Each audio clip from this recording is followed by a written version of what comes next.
gold could just explode higher, in days. I don't think we're on the verge of hyperinflation like within days, because we still have to have one last major bank bailout or whatever the financial crisis is going to be. We haven't had that yet. So once that happens, I still expect a huge sell-off in everything, including gold and silver. You remark the gold to $10,000 an ounce.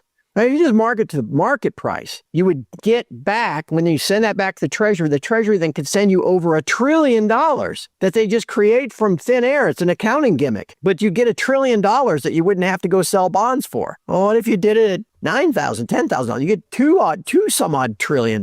Gold market commentators Farber and Craig Hemke argues that a dramatic move higher in gold prices could happen rapidly, even before true hyperinflation arrives. They suggest the system still needs one final major bank bailout or financial crisis, which could initially trigger a broad sell-off across stocks, gold, and silver. However, Farber highlights a controversial scenario: the U.S. Treasury revaluing gold to $9,000 out of $10,000 per ounce. This accounting maneuver could instantly generate trillions of dollars without issuing new bonds. Hemke emphasizes this would expose structural weakness, potentially igniting a historic gold repricing and reshaping global monetary confidence. Now, we present the clips from theirs interview. Before we continue to discuss this, please subscribe to our channel and activate the bell icon for timely updates. Thank you and enjoy the video. I don't think we're on the verge of hyperinflation like within days, because we still have to have one last major bank bailout or whatever the financial crisis is going to be. We haven't had that yet. So once that happens, I still expect a huge sell-off in everything, including gold and silver, but it would last maybe a few days or maybe in just a few hours. I don't even know. And then the Fed to print like something like $10 trillion overnight, and that should be the end. After that, it should be the end game in, I don't know, a few days to weeks after that. So we might have one more shot here, but we're getting to the 2-minute warning now. Silver first broke 50 on October 9th. I said to my subscribers, look, you may, if you have a few extra $100 or something, you may want to get a few SLV call options on, let's say, something way out of the money, like I don't know, whatever the strike was, because once silver breaks 50, it could go much higher very fast, because it's done that before.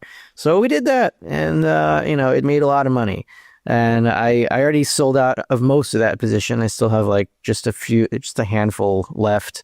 So I care, but I'm not like stressing over it. I made some nice profit, and that's all.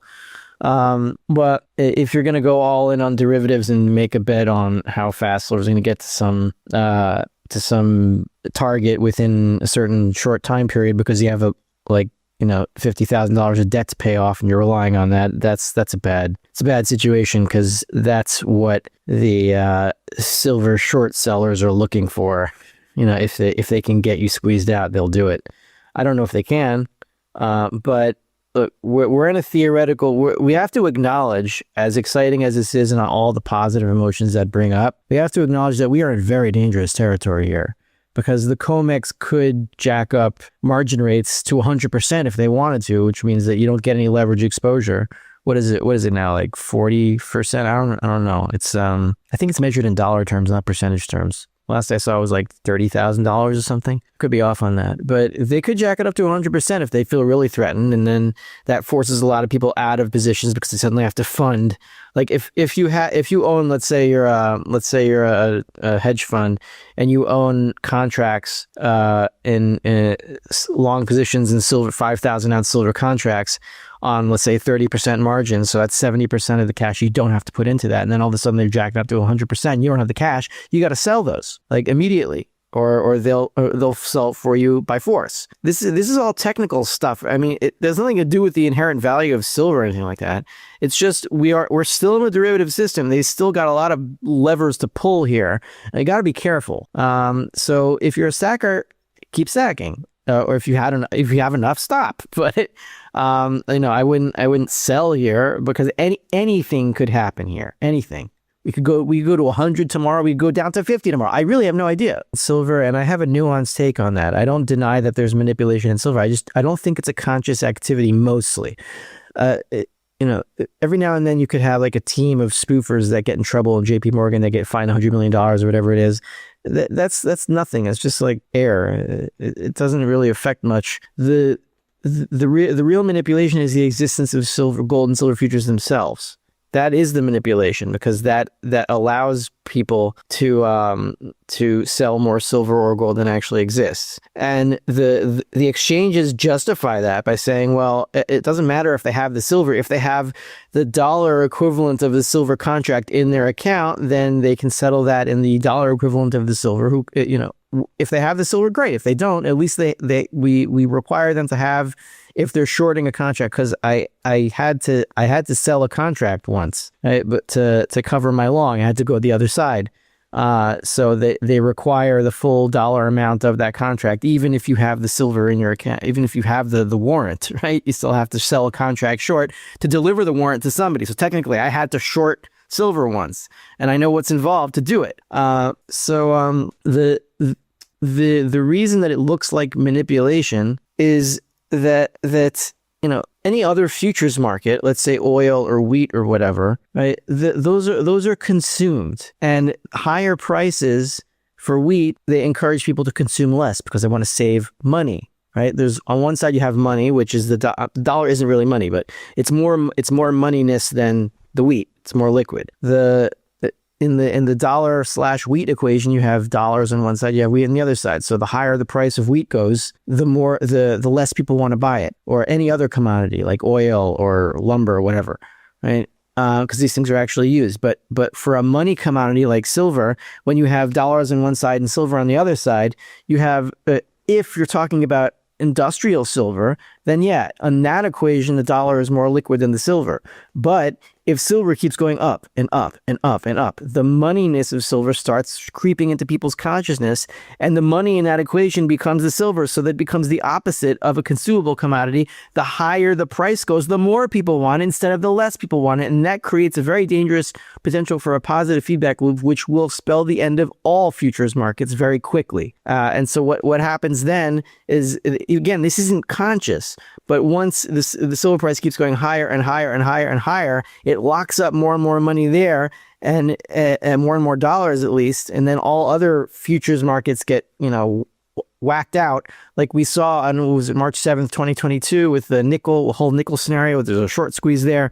So this could happen, and not by anyone's conscious activity or conscious thought. It could lock up the entire futures market, and that's when the COMEX would have to act. Not out of any malice or anything towards silver stackers, but for their own survival, which is exactly what the LME did when nickel exploded. They reversed trades because they had to. Amid rising volatility, analysts warn that markets may face one final major bank bailout before a potential hyperinflationary endgame. A sharp sell-off could hit all assets, including gold and silver, but may last only hours or days before the Federal Reserve responds with trillions in emergency liquidity. Silver's surge past $50 highlights its unique role as both commodity and money, creating dangerous feedback loops in futures markets like COMEX. Margin hikes, forced liquidations, and derivative leverage pose serious risks for traders. While physical silver stackers may hold steady, derivative speculation remains perilous as manipulation stems from futures structures, not price suppression. Let's get back to the interview. You remark the gold to $10,000 an ounce. Right? You just market to the market price. You would get back, when you send that back to the Treasury then could send you over $1 trillion that they just create from thin air. It's an accounting gimmick. But you get $1 trillion that you wouldn't have to go sell bonds for. Well, what if you did it at $9,000, $10,000? You get two some odd $1 trillion. Okay, so this is how they would fund the sovereign wealth fund. This is how they could fund this crazy idea that was floated around yesterday. They're going to buy Greenland. And again, I'm not saying they're gonna, but that's how they would do it. They'd say that's deficit neutral. All we did was bring the gold that we already have on the balance sheet to some arcane price from 50, 60 years ago. We're just going to market at today's price. And by doing so, the Fed is going to hand the Treasury and we're going to put into our sovereign wealth fund $1 trillion. Okay. Anyway, they've said, watch the video from February the 2nd. They said this is how they're going to do it. Monetize the asset side of the balance sheet. So anyway, I make a big deal of that in this year's macro cast. And it might sound crazy, but setting 160 aircraft and Delta Force into a sovereign nation to grab their president, whether you like him or not. Sounds pretty crazy too, but they did it. Okay, so I don't know, nothing's off the table at this point. And the dollar was soaring and gold was in a bubble because it was at $2,600 an ounce and it had to go back to its 200-day moving average in year 2000 and all this stuff. And it had already been up 27% in 2024. So when I said another 10% next year in 3,100, that was crazy talk. And when I said another 30% for silver up to the high 30s, oh, you're a lunatic. Don't you know what Doge is going to do and the dollar is soaring? You're a perma-bull goofball. And then when silver and gold soar, I legitimately got an email, Elijah, in December telling me what an idiot I am because I only had 10 and 30%. I must just be a rube. How could I not have seen this year? So it's a no-win deal. So how do we get those numbers for this year? Gold, ever since it broke out to a new all-time high in early March of 2024, has moved up in a steady pattern of 20% rallies, followed by 2 to 4 month consolidations, and then another 20% rally. Okay. Back in the summertime, we were around 3,500. And I said, well, the next rally add 20%, take us to 4,200, 4,300. Where'd we go? Yeah, there, we even overshot it a little bit. We've been in consolidation since October. When we break out again, what's 20%? 5,000, 5,200. Say we consolidate again through the summer. What's another 20%? 6,000. So I'm just banking on that trend continuing, and I don't see why it wouldn't. Silver is following gold. It finally broke out to new all-time highs in October. Gold took 21 months to double from the time it broke out in March of 2024 to when it doubled fourth quarter of last year. So I don't expect silver. I expect silver to follow the same path. Why wouldn't it? But maybe it doesn't take the same amount of time. Maybe it takes half the time. And so that would give us $100 or so by summer. Heck, Michael Oliver referenced earlier said $100 by the end of this quarter. So whatever.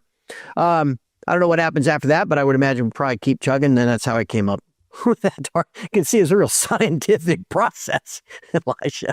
But again, it's a no-win deal, so why not? Speculation is intensifying around a radical monetary strategy, revaluing U.S. gold reserves to $9,000 or $10,000 per ounce. Analysts argue this mark-to-market accounting move could instantly generate $1-2 trillion without issuing new bonds, effectively monetizing the asset side of the balance sheet. Such funds could seed a sovereign wealth, fund or finance extraordinary geopolitical ambitions while being labeled deficit neutral. Meanwhile, gold's price action shows a repeating pattern of 20% rallies followed by consolidation, suggesting potential targets of 5,000, 6,000, and beyond. Silver, historically lagging gold, may accelerate toward $100, amplifying volatility across futures markets. Share your thoughts on their analysis in the comments section below. If you find this video informative, please support and turn on notifications to stay informed about our latest videos. See you in the following video. Thanks for watching.